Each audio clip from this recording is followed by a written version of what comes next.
Nous pouvons nous réjouir de débattre enfin de ce sujet majeur au sein de notre Conseil. Néanmoins, à la lecture de cette communication sur la création d'Énergie de Paris, je reste perplexe. Eh oui, en effet, votre majorité, qui se targue d'être à la pointe des sujets environnementaux, ne fait que reprendre ce qui existe déjà depuis très longtemps, notamment au sein de certains syndicats d'énergie francilienne, d'ailleurs regroupés au sein du pôle Énergie Île-de-France, dont il n'est malheureusement aucunement question dans cette communication.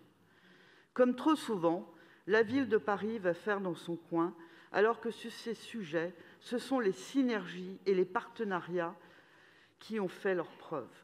Par ailleurs, vous affichez des objectifs et des ambitions totalement irréalistes. Comment dire qu'une ville comme Paris pourra afficher une production d'énergie renouvelable de 100%, alors qu'à ce jour, plus de 95% de l'énergie consommée en Île-de-France est importée et provient principalement d'une énergie qui n'est pas renouvelable, vous le savez très bien. Alors, qu'est-ce que vous proposez comme énergie renouvelable à Paris ?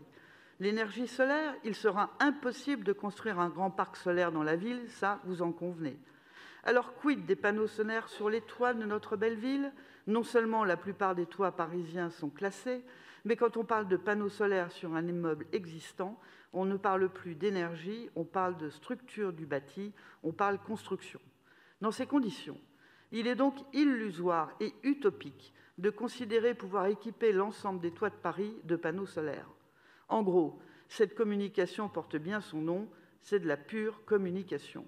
Le seul intérêt de la création d'Énergie de Paris, et sur ce point, je n'émettrai pas de critique, j'y suis favorable, c'est que cette structure permettra à la ville de s'engager dans des projets de production d'énergie renouvelable en Île-de-France et même sur le territoire national. Mais là encore, je le répète, vous êtes en retard. D'autres structures publiques franciliennes le font déjà.